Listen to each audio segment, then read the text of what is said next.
Frater, boa tarde, querida. Arnaldo e Ju, sejam bem-vindos. Então, nós temos só que agradecer, né? Agradecer a Deus, a Jesus, a espiritualidade amiga, querida, que sempre se faz presente quando nos reunimos, que sejamos amparados, inspirados. Boa tarde a todos, muita luz, muita paz, que a doce e serena paz do Divino Mestre nos envolva nessa tarde de estudo de hoje. Eu, de uma certa forma, Xanri, me preocupei porquanto você reclamando do sonho, seu som estava indo e voltando, eu pensei, vai ser problema em minha conexão, porque a conexão, quando está ruim, dá esse problema. Meus irmãos, então, um beijão e um abraço de várias voltas, desde a Xanri, que é a primeira que está aí, até Almici, que acabou de chegar agora. Ligeirinho, Barbosa e Almici. Sejam todos bem-vindos. Meus irmãos, como de costume, a gente solicita que um de vocês digita um número de 1 a 288 na área de texto, momento em que vamos ler, para continuar a harmonização, uma mensagem de Carlos Sérgio Pastorino. Por gentileza, digita um número de 1 a 288. Se não fizer, eu vou pegar aleatoriamente aqui. Tudo bom, eu abrirei. Abri e caiu no 177, ótimo, nasci. 177.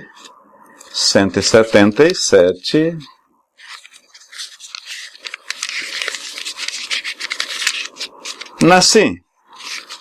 E quando eu digo nasci, eu estou falando para todos. Nasci, seja alegre e otimista. Deus está dentro de você. Não faça como os tolos, que pensam que Deus está muito longe, sentado num trono de ouro. Nada disso, Nasci. Nada disso. Não o procure nas nuvens ou nas estrelas, tão alto que não possa atingir. Ele está dentro de você e lhe fala silenciosamente, pela voz de sua consciência. Procure descobri-lo, vivendo com pureza do seu coração e amando a todos como a si mesmo. Ora, gente, se Deus está em mim,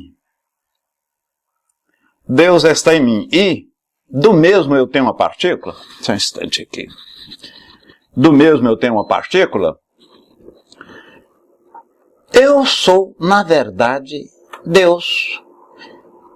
E Jesus, com proficuidade, ele disse o seguinte: vós poderás, ou podeis fazer mais do que eu fiz, o que eu fiz e muito mais. Por quê?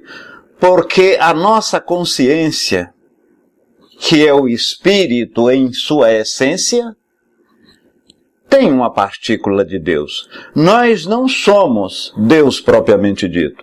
E ontem, no Tirando Dúvidas, em Falando em Espiritismo, o nosso amigo Juarez falava do Deus Criador. Criador é efetivamente o Pai, o Senhor maior, aquele que cria. Nós criamos. Então o Criador é Deus. Mas temos ou contemos uma partícula do mesmo, porquanto ele está em tudo. Então o que precisa, assim, é despertar essa consciência que existe dentro de nós. E a consciência, ela está ou é um atributo do Espírito. A consciência é a inteligência e o ser pensante, o ser que a detém, é o Espírito.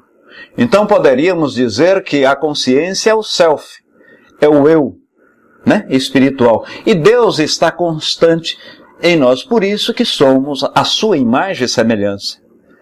A imagem e semelhança no que refere à espiritualidade, ao espírito propriamente dito. E é bom aqui ressaltar que Deus, em sua essência, não é espírito. E a espiritualidade superior na condução do Espírito Verdade, respondeu a Kardec quando mesmo formulou este questionamento na questão 27. De que é formado o universo? Os imortais responderam de uma forma uníssona.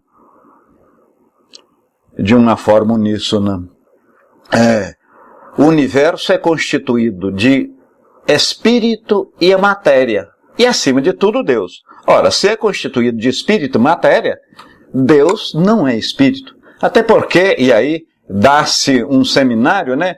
O espírito, na sua essência propriamente dito, ele é material.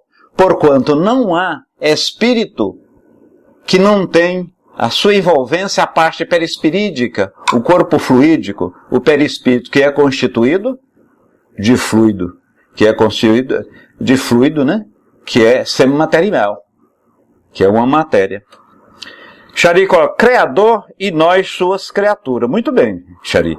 Então, o Criador é Deus. Deus é o Criador. Nós denominamos Deus, mas se você pegar essas escrituras, a Torá, o Talmud, como queira, ou os livros sagrados do Corão, lá diz, né, Senhor. Mas o nome não importa. Grande arquiteto do universo, Tupã, grande chefe, Deus, Alá.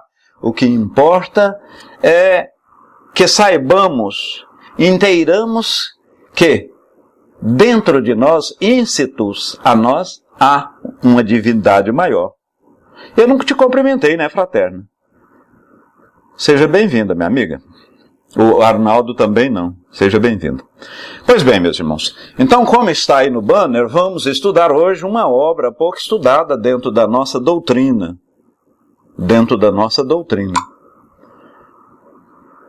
Na sala, falando em Espiritismo ontem, o nosso preletor, Said Sark, ele falava-se, ou disse, que o Evangelho segundo o Espiritismo foi uma edição ou uma publicação por uma força maior da Amélie Gabriele, carinhosamente chamado por Kardec, Gabi, né, minha querida Gabi, que por sinal era mais velha do que Kardec, 9 anos.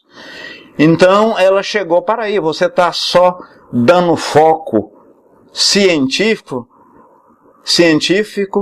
e filosófico na doutrina, vamos colocar a parte moral. E ela era mais religiosa. E ela era uma pessoa extremamente culta, pedagoga, culta.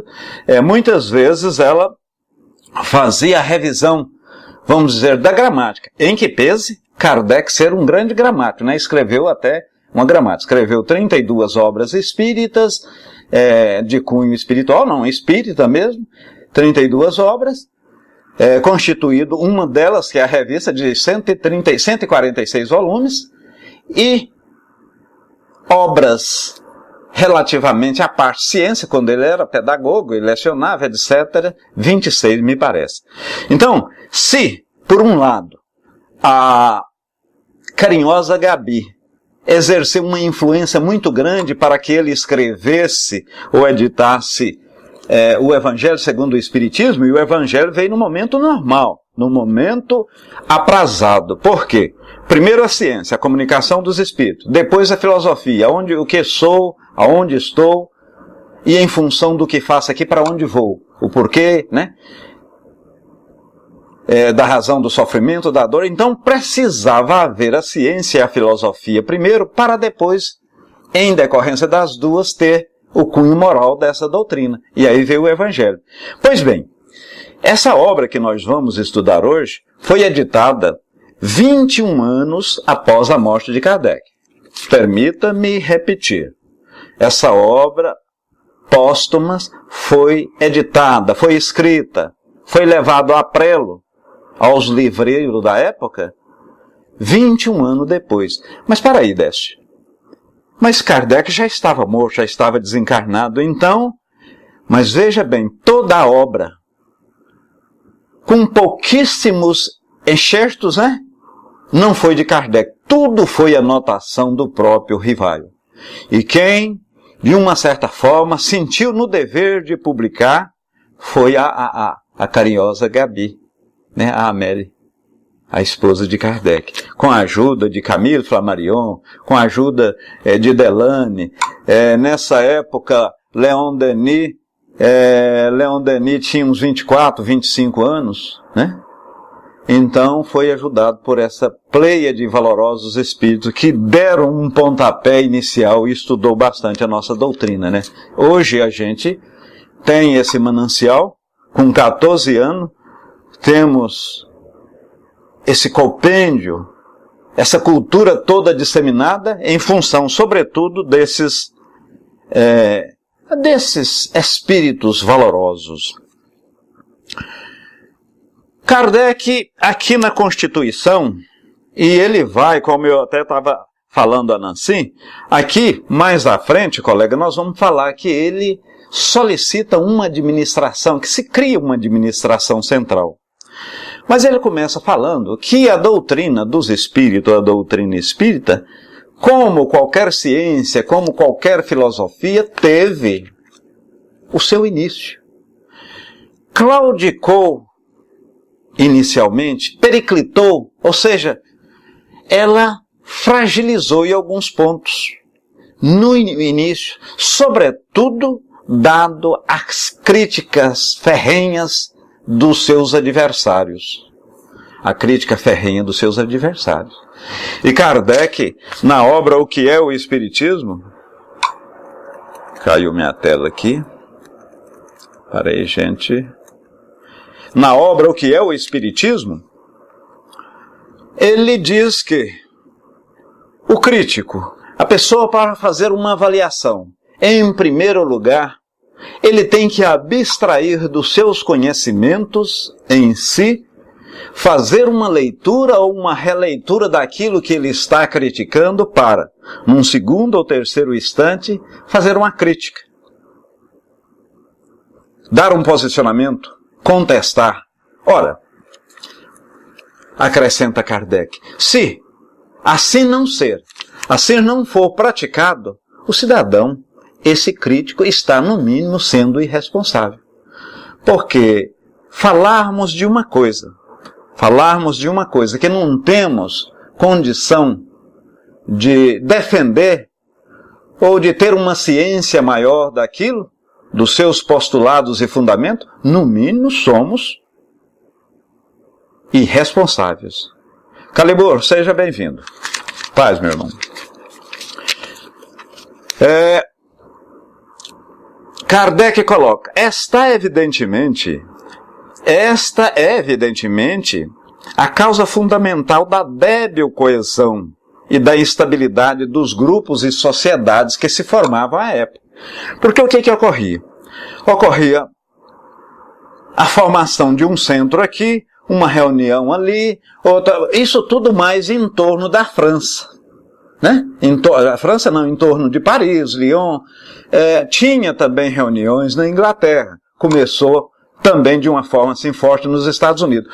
Mas aí, Kardec já preocupava com a unidade do espiritismo naquela época. Veja bem, se hoje um movimento espírita é um pouco fragmentado, se hoje um movimento espírita você vê pessoas nele constituídas de A a Z com pensamentos divergentes daquilo que Kardec parametrizou, mas veja bem, quando eu digo aqui daquilo que Kardec parametrizou, Kardec mesmo falou e na frente nós vamos ver isso. A doutrina não está acabada. Os pilares, os sedimentos foram assentados. Cabe quem vir após a mim, cabe a essas pessoas que estão estudando, praticando, vamos dizer, entre aspas, fazendo o espiritismo, dar os acréscimos necessários. E ele disse, e disse com propriedade também, que a doutrina dos espíritos sempre seria uma ciência, uma filosofia de vanguarda. De vanguarda por quê? Deveria caminhar para e passo com a ciência. Se amanhã, ou em algum tempo, a ciência provasse que algum dos seus princípios, ou daquilo que a nossa doutrina defendia ou defende fosse inconsistente, fosse errado, ele deixava aquele ponto de lado e seguia a ciência. Então, em sendo assim, a nossa doutrina sempre será uma doutrina de vanguarda. E vocês me ajudam? Eu lembrar quais são os 5 princípios do Espiritismo? É bom aí a gente fala isso à exaustão, pois quando a gente repete algumas verdades, ela sedimenta em nosso interior, em nosso coração, em nosso íntimo, né? Então vamos lá aos 5 princípios básicos. Crença, primeiro princípio, crença em um Deus, né? Deus Todo-Poderoso, justo, bom. Segundo, que temos um espírito ou alma, como queira. Terceiro, que essa alma não morre. Ela, além de não morrer, e ela comunica naturalmente com os espíritos encarnados que Kardec denominou alma, né? Então esses espíritos comunicam com a alma, ou seja, os mortos comunicam com os vivos. Porque até então eles não tinham a dimensão que era morto. Terceiro, aliás, quarto, né? Quarto, a reencarnação. A reencarnação. E o que é a reencarnação? É você entrar na carne e com o objetivo, sobretudo, evoluir. Colocar em prática aquilo que você idealizou e planejou no mundo errático. Ou seja, o pragmatismo, né? Você colocar a teoria na prática. Quinto e o último princípio, mas voltando no quarto, colocar em prática com o objetivo maior e, sobretudo, Paulo CV, seja bem-vindo, com o objetivo, sobretudo, de evolução. De evolução. Quinto e último, seria a pluralidade de mundos habitados. Kardec ainda fez uma metáfora, você, ao deitar e olhar para cima numa noite bastante escura, pluralidade dos mundos habitados, né, meu irmão? Olhar para uma noite escura, você vê pontinhos cintilantes que nada mais são do que estrelas. Ali é um mundo. E habitante tem. Isso são os planetas, são as estrelas, são os orbes que divisam a nossa vista. Porque só na nossa galáxia há mais de 500 bilhões de estrelas, de sóis, de planetas, etc. Não importa a sua constituição, disse a espiritualidade, todos têm habitante. Naturalmente, não da forma nossa, que a nossa forma ainda é muito primária, nós precisamos de oxigênio, precisamos de alimentação, precisamos desse corpo que nos obsta, né, nos dificulta a locomover de um lado para outro. Em síntese, dificulta a nossa própria evolução. Mas assim deve ser. Então, e à medida que nós vamos evoluindo, né? À medida que nós vamos passando de um mundo para outro, o nosso perispírito vai, de uma certa forma, tornando-se mais diáfano, vai tornando menos denso, vai tornando mais etéreo, até que, num determinado momento, e num determinado mundo, dito didaticamente por Kardec como mundo celeste, e mundo dadivoso, o perispírito assemelha, imiscui, mistura com o próprio espírito. Então, o espírito e perispírito fica praticamente um só. Nós temos um amigo chamado Gilson, eu mais o Juarez, há uns 6 anos atrás, sempre a gente reunia, ele escreveu um livro, um opúsculo de 80 e poucas páginas, e o título desse opúsculo é O Mundo Espiritual Não Existe. E se você pegar na íntegra, se você jogar essa afirmação dentro, ela não é de toda sem fundamentação lógica. O mundo espiritual não existe. Porque espírito não é matéria. Espírito, matéria e, acima de tudo, Deus. LE 27. Ora, Mas se não existe espírito sem o perispírito, a espiritualidade superior assim nos afirmou, deduz, depreende, chegamos à conclusão que o espírito, em qualquer circunstância, tem matéria. Uma matéria muito quintessenciada, uma matéria muito sutil, mas tem matéria. Então aí ele defende a tese, mas não é o objeto de estudo aqui, de que o mundo espiritual não existe. Esse cidadão, um amigo, de outrora, há 5, 6 anos atrás, a gente estudava 4, 5 pessoas.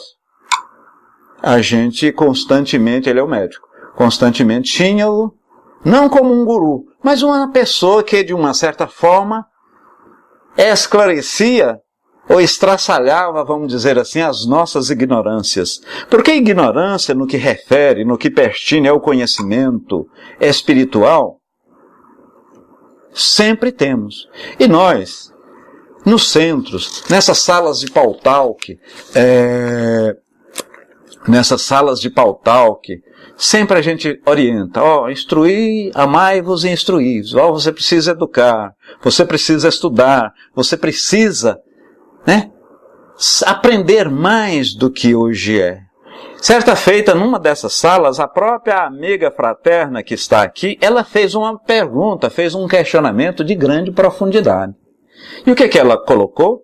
Ela disse o seguinte: para aí, mas então eu preciso estudar, eu tenho que jogar esses conhecimentos, está sendo falado que o que melhor sabe, melhor decide, quem tem maiores conhecimentos aplica melhor o seu livre-arbítrio. Eu lhes pergunto, e aquela pessoa, pescador de luz, braço, seja bem-vindo, Beatriz, pela mesma costa, Beatriz pela mesma forma, Anderson e Origem Superior.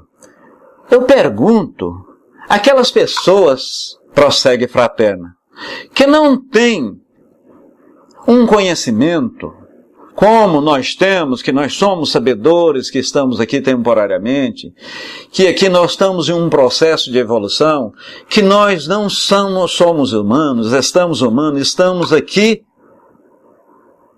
temporariamente, é a nossa forma, por ser espírito, nós iremos para a parte espiritual. Essas pessoas que não têm essa dimensão, o que serão delas? O que serão delas? Interessante. Bom, mas com relação a isso, essas pessoas que não estão, ou esses espíritos que não estão nesse processo evolutivo, nós também lá estivemos. Isso são etapas, elas vão evoluir. Como nós estamos muito aquém da evolução que ainda vamos atingir. Atingir não porque queiramos ou queremos, mas porque direcionados por Deus somos, pela divina providência. Deixa eu ver a área de texto aqui. Origem superior. A origem superior faz o seguinte questionamento: espíritos estariam sujeitos à imposição mecânica da causa, de efeito, espaço e tempo?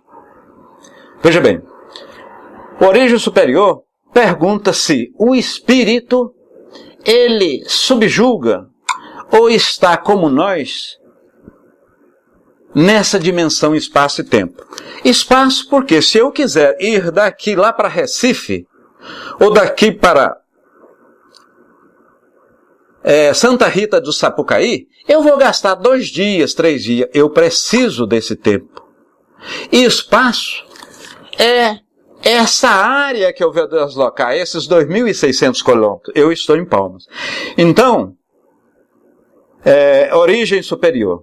Foi-nos dito, pela própria obra, que os espíritos, as obras de Kardec, que os espíritos, notadamente a Revista Espírita, e eu aqui não sei precisar qual, os espíritos atuam numa dimensão diferente dessa nossa. Nós aqui vemos altura, profundidade e largura, Nós atuamos em 3 dimensões. O espírito atua em 4, 5, 6 ou mais dimensões, à medida que eles vão evoluindo. E na 4ª dimensão, acima, a gente já não entende. Mas uma criança de 14 anos deu-me um exemplo extraordinário de o que é a quarta dimensão. Ele fez um gráfico cartesiano x e y, traçou uma coordenada no meio, e de uma linha x, eu subi o y, as duas linhas encontraram. Ele disse o seguinte: olha, um avião está aqui, dirigindo de um ponto A para B. O outro em função contrária. Quando esse avião bater, Décio, aí é a quarta dimensão. Porque para nós a altura, largura e profundidade. Mas não basta só isso para acontecer a quarta dimensão. O avião tem que estar na mesma altura, tem que estar na mesma profundidade, na mesma distância, em termos de largura, mas precisa de um componente específico que é o tempo. Veja bem que a quarta dimensão é tempo. Por isso que não existe, o mundo espiritual é esse onde estamos. Os espíritos pululam, nos acotovelam, nos direcionam, nos intuem e inspiram mais do que nós imaginamos. De ordinário são eles que nos dirigem. A espiritualidade assim referiu. Então, origem superior. Essas dimensões ainda não temos. Isso nós estamos falando na quarta dimensão, e quinta, e sexta. Por isso que, certa feita, um preletor, quando foi arguído de que, olha, na internet, aqui nessa sala, vocês aqui nessa sala reunidos, dar um passe, está um no sul, outro no norte, outro distante 3, 4 mil, ou senão, outro no outro país, é válido você orar, você pedir, você tomar um passe. Ou seja, nesse exato momento somos 23 que estamos na sala e pode-se considerar, meus irmãos e admiradores da doutrina dos Espíritos, que estamos num local específico e precípio. Pode considerar-se que estamos numa sala só, numa mesma sala. Isso por quê? Viu a origem superior? Os espíritos, ele movimenta mais rápido do que o pensamento. Nós não temos a dimensão de uma coisa mais rápida do que o pensamento. Associou e denominou-se pensamento, porquanto, e para nós, aqui no orbe Terra, é a coisa mais rápida. Você pensa daqui no Sol, você já está lá. Se nós acendêssemos uma lanterna lá no Sol, gastaria a velocidade da luz, que é 300 mil quilômetros por segundo, gastaria 8 minutos e alguns segundos, quase 9 minutos. Então você vê. Então, por estar em outra dimensão, é que nós estamos tudo numa sala só. A questão mesmo seria se esses espíritos entram em nossa dimensão. Estão, mas eles, de uma certa forma, desligam um pouco. Porque como a comunicação deles são por pensamento, eu preciso verbalizar meu pensamento aqui, materializar, ir no microfone, por exemplo, gravar igual nós estamos filmando aqui, para posteriormente jogar esse vídeo na rede. Mas os espíritos não. Qual a forma de comunicação do espírito? Não é por palavra, não é por vídeo, não é por texto, é por pensamento. Quando eu quero dizer dessa forma, eu amo Xari. Eu aqui materializei em palavras, mas na condição de espírito, passava um filminho assim, eu amo Xari. Eu amar seria abraçar, seria fazer um processo caritativo, seria beijá-la. Por isso que, naturalmente, viu? Origem superior. O espírito está numa dimensão, sem ser essa terceira dimensão que nós atuamos, ele pensa naquele filmezinho e ele pode, inclusive, ser de outra, ser russo, eu não entendendo nada de russo, não entendendo nada em japonês, posso captar a sua mensagem, porque eu capto o pensamento e não as palavras. Normalmente ocorre de um espírito ser de outra pátria e psicografar naturalmente na língua do médium psicografante ou psicofônico, né? Do médium que psicografa. Muito bem, deixa eu ver. Braz colocou aqui, deixa eu voltar um pouco aqui. Xari, por gentileza, se eu passar, você copia as questões. Braz colocou, os espíritos Desceu aqui, ó, como é que eu faço? Desceu. Até então, Braz diz, até então, para estar em dimensão muito superior à nossa, tem que ter depurado, resgatado, estar aqui com a lei divina. Muito bem, Braz. Assim, Siddhartha coloca assim, ela vai construindo, e quando há construção inadequada da lei maior, existe um vínculo, algo a ser recomposto. Deve ter alguma coisa em cima que eu não vi. Para aí que eu...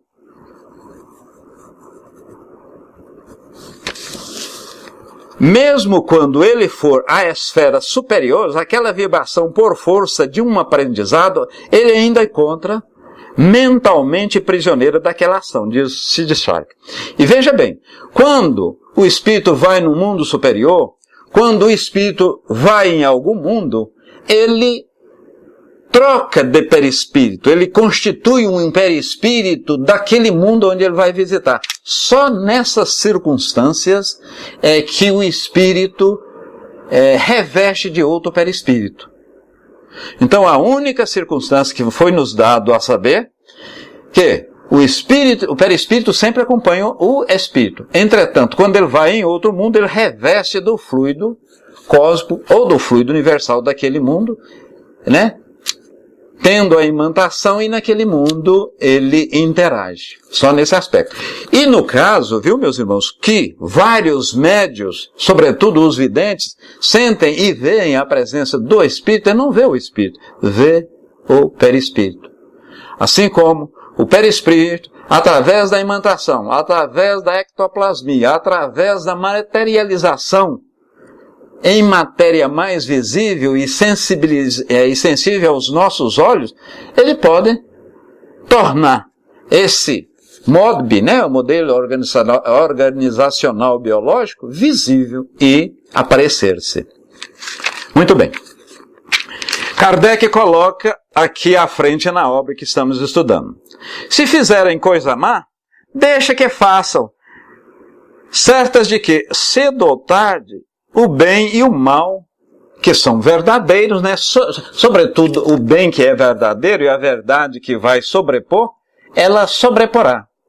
Então, é o que eu costumo dizer, Deus, a divina providência, jamais permite que o mal prevaleça sobre o bem.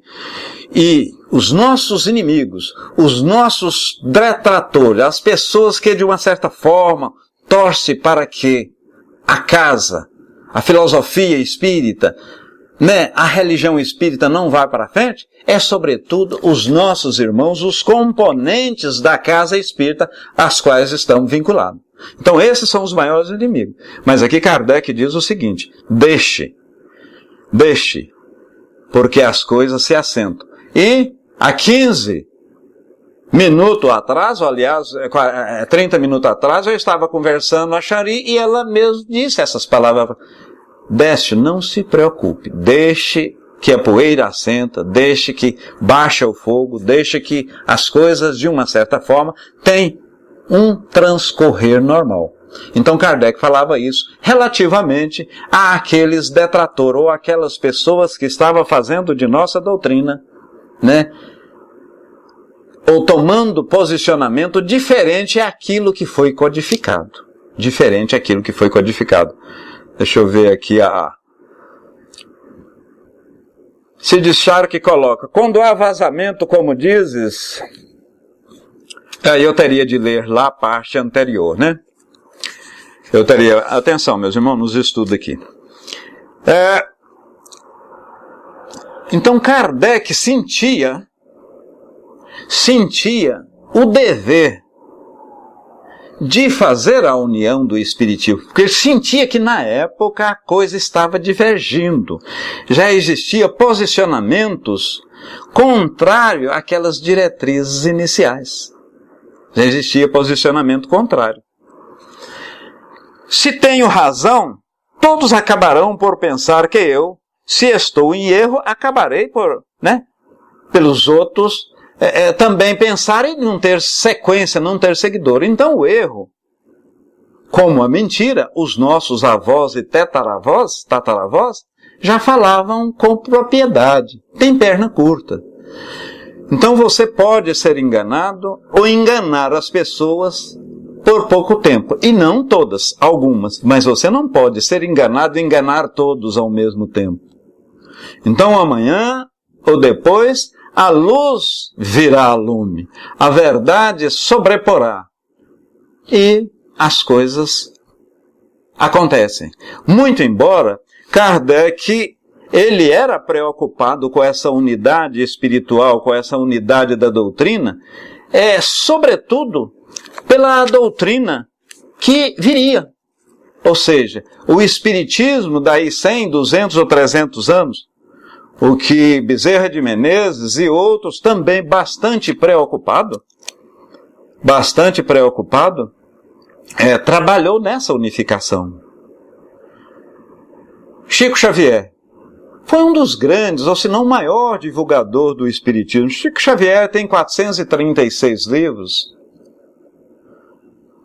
Pode-se dizer que sua obra, nada ou quase nada, muito pouco, conflita, mas não é uma contraposição com o que disse inicialmente Kardec. Uma das poucas, muito embora Chico posteriormente ia até tirar, mas Emmanuel, ele disse que foi um pensamento pessoal relativamente à alma gêmea. Chico disse que tinha alma gêmea. Chico, Emmanuel, num segundo momento, falou que não era correto a evocação de espírito, deveria deixar-se pela manifestação espontânea. Mas lá na questão, no item 269, Livro dos Médiuns, capítulo 25, Kardec fala que é preferível a evocação.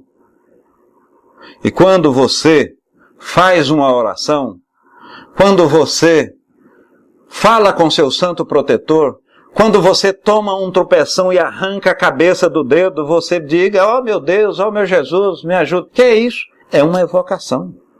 É uma evocação que você está fazendo. Então, mas isso não caracteriza uma contraposição ou bater de frente com a doutrina. Jamais. Né? Jamais. Nessa proporção, se deixar que agora que acabamos de perder... Não tem. Eu não vi lá, né, Braz? Muito bem. Mas prosseguindo. Se tenho... Né, então, no fato de eu ter razão em alguma propositiva, em alguma afirmação, naquilo que eu pratico e eu faço na doutrina, eu, além de ter seguidores, aquilo vai transcender, vai tornar perene. Ao passo que, aquilo que eu advogo, se não há uma sustentação, se não há uma concretude, cai no ostracismo, né? Cai no esquecimento. E logo eu não terei, né, discípulos, não terei pessoas para fazer a divulgação ou dar sequência àquela ideia natural. Se lhes demonstrarem que está em erro acerca de um ponto, a doutrina modificará nesse ponto. Aí foi que Kardec, com propriedade, disse que o Espiritismo será sempre uma religião, uma doutrina, uma filosofia de vanguarda. Uma filosofia de vanguarda. Se lhe demonstrarem que está, palavra dele, em erro acerca de um ponto, ele modificará nesse ponto. E adotará a ciência. Diz mais à frente, mas... acompanhando o movimento progressivo, cumpre fazê-lo com prudência e evitar ir de cabeça baixa ao encontro dos devaneios da utopia e dos sistemas. Cumpre fazê-lo a tempo, nem muito cedo e nem muito tarde. Então as coisas, meus irmãos, ocorrem dentro da doutrina dos espíritos, ou seja, dentro da doutrina espírita, no momento aprazado, no momento correto. Jesus, quando aqui veio há 2000 anos atrás, ele várias coisas podia e deveria dizer, entretanto não o fez. Por quê? Porque não tínhamos, e nós deveríamos estar vivendo naquela época, não tínhamos ainda a consistência intelectual para apreender ou para sedimentar, né, aqueles exemplos. Então aí, deixa-me ir para que eu prepare o caminho e vem o Consolador prometido, que ficará com vós e dirá coisas que eu, na época aprazada, não disse, recordará outras tantas e dará sequência a esse trabalho.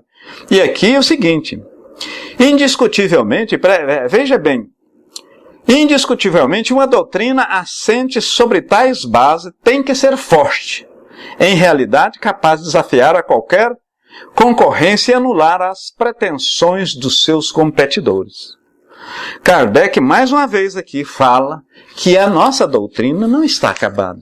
Que a doutrina dos Espíritos, ele apenas colocou, apenas não, e foi muita coisa, colocou os tijolos, a argamassa inicial. Compete-nos, através dos estudos, através das reuniões, através disso que bem fazemos aqui no Pautalk, eu não estou fazendo, que bem fazemos não é o fazer bem, mas são as reuniões propositivas que aqui fazemos, não sendo dono da verdade, né? Não deixando nenhum ponto totalmente fechado, sem que não acrescente nada sobre o mesmo. Então isso é extraordinário. É uma doutrina que está em crescimento, que está crescendo. Ela muito nova, porquanto tem 156, 155 anos.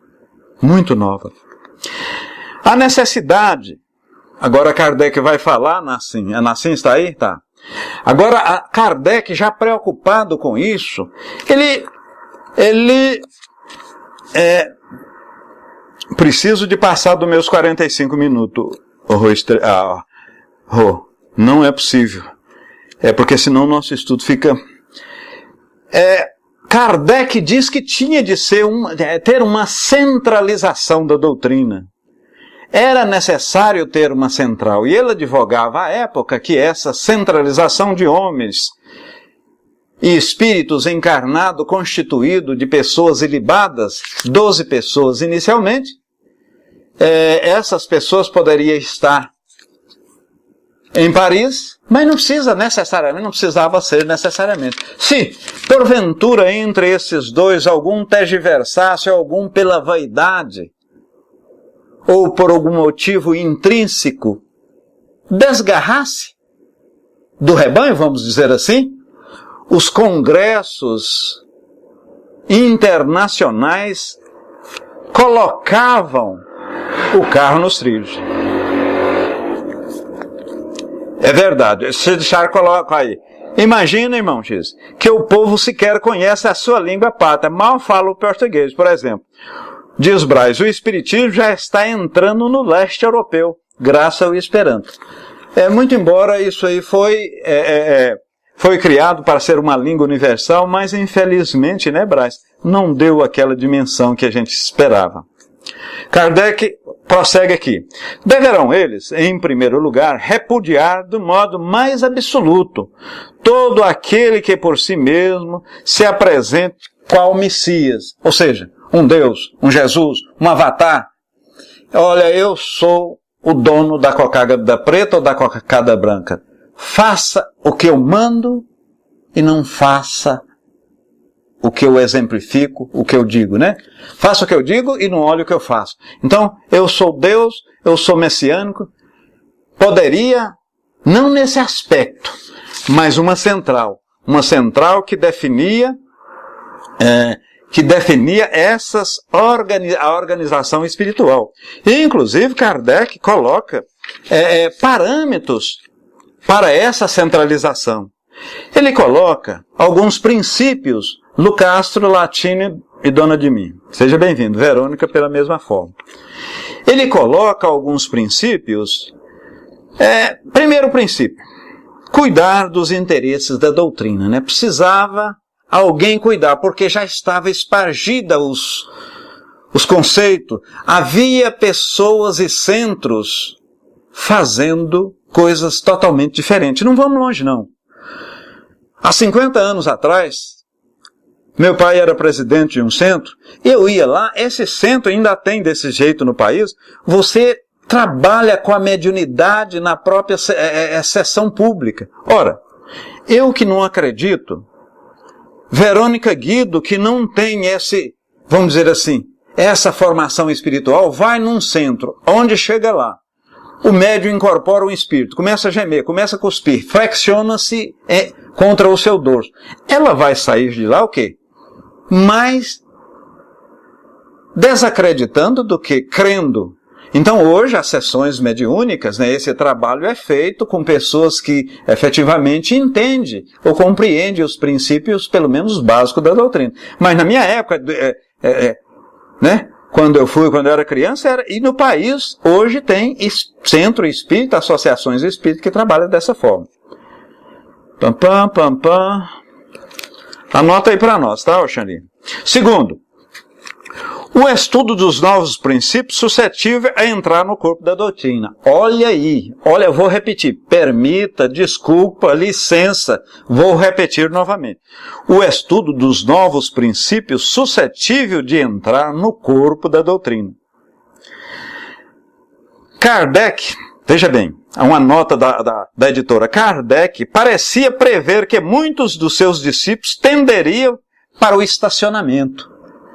Então aqui está claramente, meus irmãos e admiradores, Kardec falando de uma forma clara, objetiva, direta, que a nossa doutrina não estava acabada. A nossa doutrina, naquele momento, só existia o escopo, só existia a parte vestibular, a parte preliminar. Nós que estamos e iríamos fazer. 3. Concentração em seu poder de todo o documento e informação de interesse dos espíritos. Para os que chegaram agora caminhando, nós estamos aqui falando dos princípios de uma centralização da doutrina espírita que Kardec já advogava naquela época, porquanto lá já 1860, 1861, já existia, começava a existir, Juarez, espiritismo à moda da casa. Já começava a existir espiritismo à moda da casa. Hoje, por exemplo, em nome de espiritismo, e nós sabemos que não é mediunismo, não espiritismo, há dezenas, centenas de maneiras de praticar a mediunidade. E o fato é que esses que utilizam o mediunismo, ou a comunicação com os espíritos, se autodenominam espíritas, o que na verdade somos sabedores que o espiritismo é outra coisa. Sexto, dirigir. Precisava essa equipe dirigir a revista espírita e ela ser e continuar sendo o baluarte. Porque a revista espírita, meus irmãos, foi um laboratório extraordinário. Foi um laboratório extraordinário para a nossa doutrina. Oitavo, publicação das obras fundamentais da doutrina, né? Preocupar-se com, sobretudo, as obras fundamentais da doutrina para que as mesmas não fossem descaracterizadas. Porque eu não posso, eu não tenho direito, não é correto, não é sensato e coerente eu pegar qualquer obra de Kardec, tirar uma vírgula sequer. Aliás, você não pode fazer isso com obra de autor nenhum, porque você o descaracteriza. Você pode sim fazer outra obra e falar que em decorrência de mudanças, em função disso, daquilo, da modernidade, dessa vida odierna que nós levamos, aquilo que está consignado no item 32 para papá, não é mais utilizado. Isso você pode, mas jamais descaracterizar uma obra de um autor. 10º, administração da caixa de socorros, né? Dispensar. 11, a administração dos negócios materiais. Aí ele vai, ensino oral, ensino moral, direção da sociedade. E essa centralizadora servia também e tinha a responsabilidade de convocar os congressos internacionais, onde linearizaria, onde passavam a régua. Olha, Braz, você está fazendo isso errado. Arnaldo, lá em Santa Rita você está fazendo o seu posicionamento e o colega lá ao seu lado está te obstaculando, não está deixando você desenvolver aquele raciocínio. Quer dizer, esse congresso seria para linearizar conhecimentos e procedimentos. Meus irmãos, é verdade que há outras coisas dentro dentro dos estudos de hoje, mas procuramos resumir e assim nós disponibilizamos. Eu pergunto, Shari, há algum questionamento? Uma vez que temos ainda 7 minutos, há algum questionamento?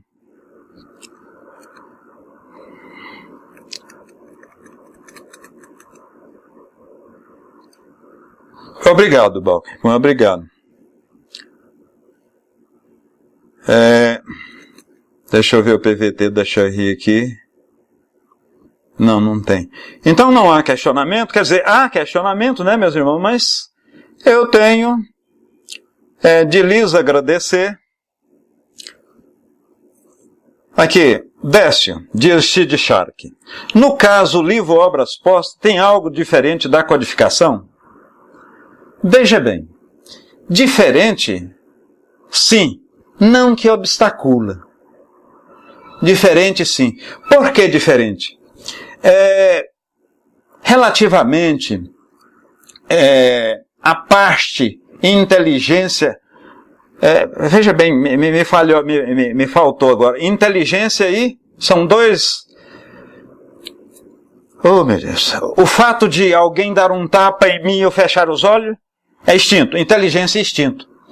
Então, lá o livro, por exemplo, dos Espíritos fala que o instinto ele não se modifica. Posteriormente,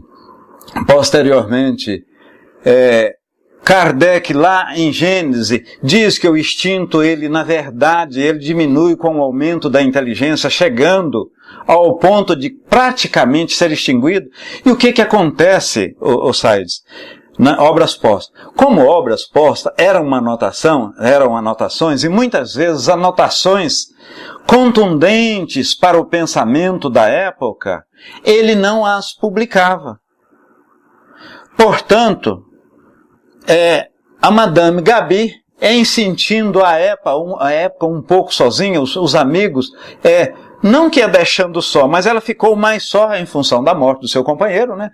Aí ela resolveu publicar, mas nada que confronta a doutrina, nada que diz assim, olha, isso aqui é uma contraposição, isso aqui é uma coisa que bate de frente, que obstacula, que é diferente, né? Não há. Meus irmãos, muita luz, muita paz. Eu vou chamar a nossa irmã, dirigente da sala, para proceder o encerramento. Muito bom, Décio. A fraterna quer fazer uma breve consideração, ok? Então eu vou passar para ela. Alô, irmão X, meu querido. Ô, minha gente, eu só queria acrescentar uma coisa, que eu trabalho num centro onde nós lidamos com muita gente. Então nós vamos aos lugares onde a pobreza ainda existe, como não só a pobreza matéria, mas como pobreza de espírito, pobreza de educação. Então eu sei que isso existe muito, porque aqui no nosso pedacinho, onde eu moro, aqui no Rio, neste pedacinho, a ignorância é muito grande. Então, quando eu falei a respeito do pobre do analfabeto, será que ele não vai ser salvo? É porque se bate muito na tecla educai, educai, estuda, estuda, estuda. Então, eu fico muito presa a essa situação, porque quando eu falei isso hoje na fala do Zétia, alguém respondeu, ele é analfabeto, mas não é surdo. O ser analfabeto é coisa de princípio. Então, você falar o que está falando o nosso irmão X aqui nessa sala, por exemplo, é uma pessoa que não teve o princípio da educação. É mesmo que não dizer que aquele que entrou agora para o Espiritismo vai ter muito mais dificuldade do que aquele que já está no Espiritismo para entender o que o Décio está falando. Será que eu estou errada? Então, como que vamos querer que uma pessoa que não teve o princípio da educação vai entender o que estão sendo falados aqui? Vai entender o que está escrito? Aí eu pergunto a vocês, que Deus é esse, gente? Que Deus é esse, gente? que só se você souber, como sabe aqui o irmão X, como sabe o Saides, e outros tantos que sabem pra caramba, sabem muito mais do que eu. Eu até nem me arrisco a entrar numa sala como essa para falar, porque realmente, se me fizerem uma pergunta, eu estou perdida, porque eu sou iniciante no Espiritismo. Eu era católica. Então, gente, eu não estou dizendo que não pode. Mais tarde, eles não têm esse computador. E se tiver, eles não vão saber mexer. Eles não sabem ler o que está escrito aqui. Ah, mas vão ouvir. Ouvir o quê? O que está sendo dito aqui? E como que vai juntar o Lé com o Cré? Eles não sabem o princípio das histórias. Então eu acho assim, Deus nos criou e nos deu a possibilidade de sabermos o que é certo e errado. Então, para isso, nós reencarnamos, para corrigir os nossos erros de comportamento perante os nossos irmãos, perante nós mesmos, perante aquele que convive com a gente. Acontece que esse sim vai ser a forma pela qual tem necessidade, muita necessidade das pessoas seguirem o que é certo. Porque senão vão reencarnar e reencarnar e reencarnar até conseguir entender o que é certo e errado. Em comparação aos seus irmãos, em comparação ao que é a parte de Deus, né? O que Deus passou para nós, isso está no instinto de cada um de nós. Então, se você segue positivamente a vida, conversando com as pessoas, lidando com as pessoas, como eu vejo nesses grupos que a gente vai atender, eles são analfabetos, eles são pobres. Mas como eles se doam? Eles se doam. Um ajuda o outro. O da esquina está mal, eles vão lá no da esquina e pega a criança que está lá e traz para cá. Entendeu? Então, conclusão, isso é o lado positivo. É isso que é importante na minha visão. O resto é aquele caso que eu vou perguntar para vocês. Vocês sabem quem descobriu o Brasil? Aí vocês vão dizer Pedro Álvares Cabral. Não. Não foi. Está escrito na remanescência da história. Completamente diferente daquilo que se estudou na escola primária. E agora, José? Tudo aquilo que está escrito é o que realmente é? Será? Agora, o que é importante? Que a gente, perante os nossos irmãos, não precisa ser letrado, ter altos conhecimentos. Tudo isso é ótimo para nós que estamos aqui, estamos na frente de um computador. Nós temos condições de entender as coisas que estão vindo aqui. Porque nós já crescemos lá de trás, nós crescemos. Nós viemos crescendo. É isso que eu queria falar, gente. Não dá para tirar todas as dúvidas mesmo aqui em 50 minutos, 60 minutos, quando nos reunimos. Então, por isso que todo dia tem sala, né? Então, é isso. Mas hoje quero agradecer aí ao irmão X, né, ao Décio, pelo estudo, em nome de todos. E sempre lembrando que toda quarta e sexta-feira nos reunimos aqui na Sala Luz no Caminho. Hoje foi Obras Póstumas.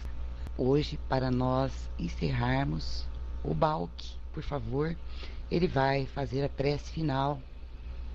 Ah, entendi, Latino. Eu entendi. Então, mas como eu disse, e repito, já vou descer, Balk, nós teremos outras oportunidades para a fraterna, né, entender essa questão.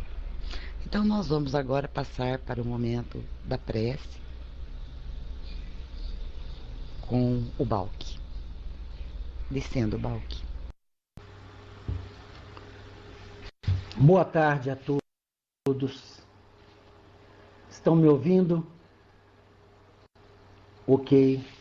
É um prazer muito grande, Xanri, Cid, Irmão X, Fraterna, Tico, o Braz, o Márcio, Verônica, Ligeirinho, Tina, todos vocês que estão aqui presentes na sala. É um prazer enorme estar de volta nesse convívio, por esses instantes, por esses momentos. Eu estou com minha sala trancada aqui no escritório, mas desejoso de também deixar aqui o meu agradecimento por estar aqui de volta. Muito bom, é muito agradável novamente ouvir a todos vocês. Mas, sobre o assunto em pauta, a gente deve lembrar muito que numa passagem, certa feita, Jesus deixou para os seus discípulos um grande ensinamento quando ele caminhava em direção a Jerusalém e teve aquele encontro na casa de Zaqueu.